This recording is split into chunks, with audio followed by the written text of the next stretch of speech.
Hi guys. Welcome everyone to the press conference for our Premier League game against Ipswich Town on Sunday, and welcome to our new head coach, Ruben Amorim.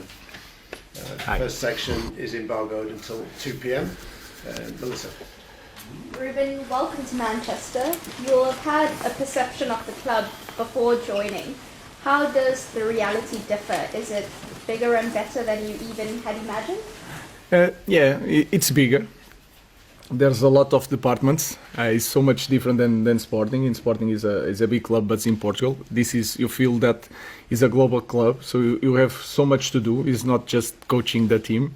But I have a lot of help, a lot of meetings. So I'm improving in that areas, but I feel very happy, very comfortable, so I feel at home. Ian. Ruben, you're the 6th permanent manager of Manchester United since the club last won the Premier League title. What gives you the belief that you can be the one to restore the club to that level? I'm a little bit a dreamer, and I believe in myself. I also believe in the club. I think we have the same idea, the same mindset, so that can help. But I truly believe in the players also. I know that you guys don't believe a lot in these players, but I believe a lot. I think we have room to improve, and I want to try new things. So you guys think it's not possible. I think it's possible. We will see in the end. Dan. Ruben. What are your first impressions in these early days of your squad in training, and how much time do you think you're going to need realistically to repair United? I don't know about repair, but like I said, we have space to grow as a team. I think we have to improve in a lot of areas. The understanding of the game. I know it's a different way of playing, and we are changing in the middle of the season. I think we have to improve the physical aspect of the team. It's something that we want to improve. And that's it. So I don't know how long it will take. I know that when you are in Manchester United, you have to win games. So I will not tell you that I need a lot of time. Of course, we need a lot of time because it's a great league. It's the strongest league in the world, and we have to improve a lot to try to win it. So what can I say is that we have to win games, to win time, and then to win titles. Hi Ruben. You've obviously got belief in your players, and there's a lot been spoken about this system, but is it going to be a case of evolution or revolution?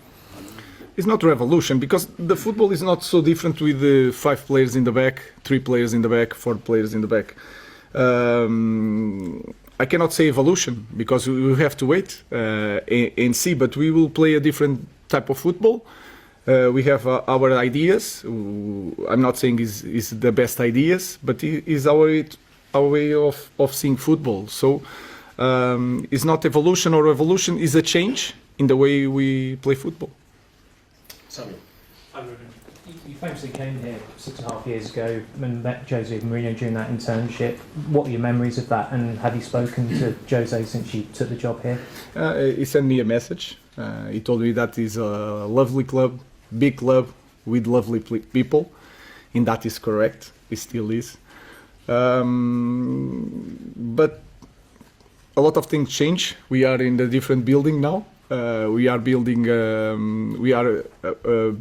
new one. I'm a different guy. I was learning at the time, and I hope to teach something here to my players. But the club is still big.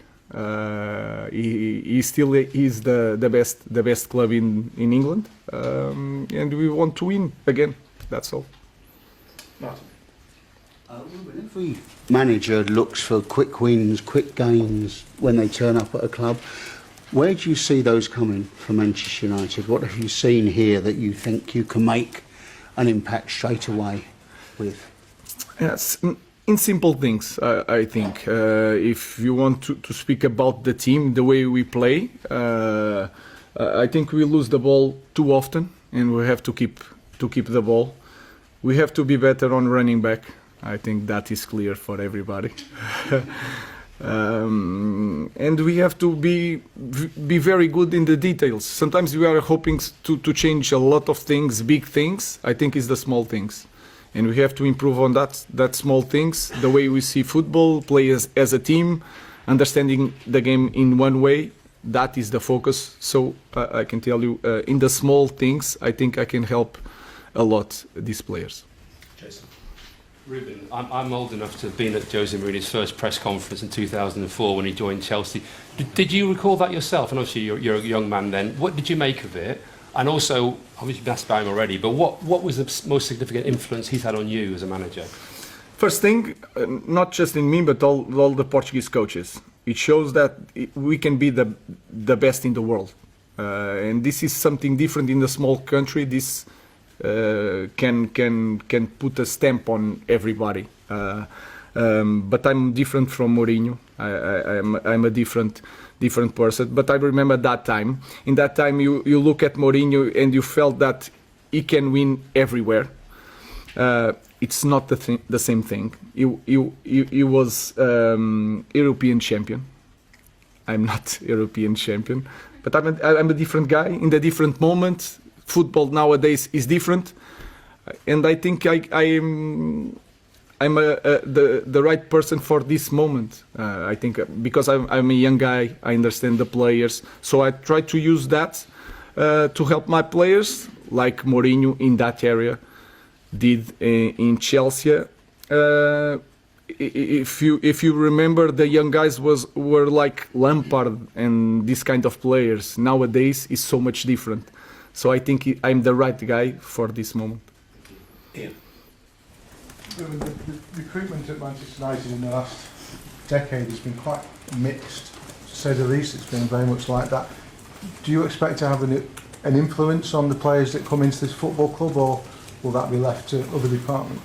I think it has to be all together, because if you are a coach that coming here and already chose the players, it could be wrong, because this is a football club that will be here for a long time, and you as a coach, you don't know that. So you have to work everybody together, and for that we have to improve the process of recruitment. The data, the profile of the players that we want, but I have to have a strong position on that, because I'm the coach. I know how to play, so I think it's all together. But in the final word, as you can say, it should be the manager, not just because it's your right, but it is your responsibility. Because in the end, the results they will ask you about the results is to me. So I think it's all together. Improve the process of the recruitment. I have to understand the league. That is important. And then when everything is aligned, all the ideas, everybody's on the same page, we can buy and sell players. Sorry to follow up, but has that been agreed then, that you have the final sign-off on the players? I'm saying here the final, I don't know, it's not the final, but I have a great responsibility when we choose players, because this is something that should be done in this way. I'm the manager, the head coach, so I had to choose the players. Dave. Hi, Ruben. Manchester United has been described, certainly in the last 10 or 12 years, as the impossible job, given the calibre of managers that have come before you, the likes of Louis van Gaal and Jose. What's your perception of that view, and what do you see as your biggest challenge here? I really don't know the biggest challenge. I will find out during these months.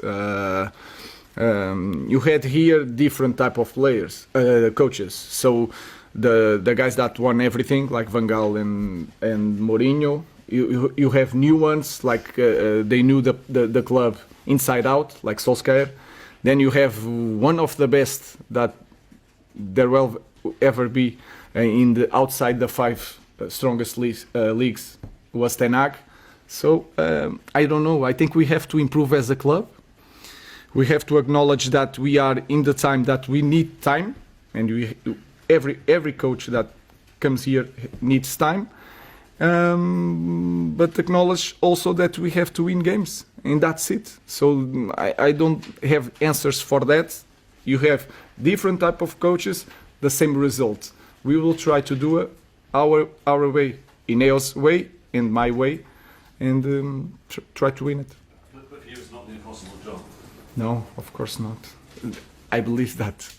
Call me naive, but I truly believe that I'm the right guy in the right moment. I could be wrong, but the earth still will turn, the sun will rise again. It doesn't matter. So I'm not worried about that. I truly believe that I'm the right guy for this job. Jamie. Hi, Ruben. You just said earlier that you believe in these players, and maybe some people here do not. But didn't these players get Ten Hag the sack? Isn't that the reason he's no longer at the club? Because the team was down in 13th or 14th. They couldn't win, they couldn't play, they couldn't keep hold of the ball, like you sort of just said then. So how can you believe in players who basically have failed so badly for the last gentleman? It's a belief, like the word. You have to believe. I believe in them because when I start this week, you can say that is 1 week, 3 trainings. They change the coach. Of course, everybody is excited, but they are open to a different things. Is the only thing that I ask: hard work, and you have to believe in the new idea. And I felt that. So until they prove me wrong, I believe in the players. Neil. Is the average sort of length for a manager here over the last, since Sir Alex has been, about 2.5 years? Is that long enough to really stamp your authority on a club and really get to where you want to be? Because Eric kept saying, you know, he's brought young players through and he kept saying have patience, you know, with the likes of Garnacho, Mainu. Is 2.5 years long enough? You've got to need more than that. I have 2 years and a half of contract, and you guys talk about that. I think 2 years you can understand if I'm the right manager to go in this process. I think we will need more time because if you look to the other clubs that are winning this league, they are doing this process for a long time, but they are winning. That's why they have time to do this project. So I understand that we will need more than 2.5 years. We have to win something somewhere. But in 2 years you can understand if you want to continue in this path or you have to change. So we will see how long it will take. Laurie. I know it might take time, Ruben, but players playing in different positions potentially. Garnacho, potential wing back on number 10, Rashford up top, I think we saw in the footage. What have you made of the players, and do you think these players are open to actually playing in different positions in your system? I think they want to play. This is in this first moment they just want to play, so it's easy. In the future we will see. I have to understand. You can watch on TV, but you have to train with them to understand if he can cope with different positions. So we are in that phase. Everybody wants to play now. If they have the opportunity of playing as a goalkeeper, they will play in the moment. In the future we will see, but they are open to change some positions. A lot of players who played for you in the past say that one of your big qualities is the relationship that you have with them. You've already told us that you've got belief in these players, but do you sense maybe the players have lost belief in themselves a little bit given what's happened at the start of this season? That's for sure, but this is normal in every team. When you don't win games, you start being suspicious of the way of playing. I cannot control the ball with pressure. So these small things you start feeling in the players. You can understand almost when they walk to the game or to the warm up. You can feel it if they are confident or not. So that is a normal thing. So I think I have to help them to feel that it will take time, but they are ready to cope with the demands of the games in Premier League because they prove that. And you can see even this year and last year, sometimes they have a bad first half, and then in the second half, without any tactical change, they will turn up and change things. So they have to find out that mindset to play this way through all the game. Last question in this section, Andy Kerr. Hi, Ruben. Initially, is it possible to ask this group of players to play your style of football, your formation, or do you perhaps need to pick a style of football, a philosophy that suits the players you already have here? Now, as a coach, you have to choose one way or another. I choose always 100% our way. I prefer to risk a little bit, but to push in the first moment. If they feel that since first day I believe so much in our way of playing, they will believe too. So there is no second doubts, no second way. It's one way, and we are going to do it. We will adapt some players because you don't have the right profile. This team was built for a different system, but like I told you guys already, it's the same thing playing with 5 or 4. The principles are the same. The positioning is a little bit different. But maybe on Sunday you will see the list of players, the starting 11. You don't feel a lot of change, but you will feel it in the game during the positioning, in the way they receive the ball or to cover the ball. You will see some changes.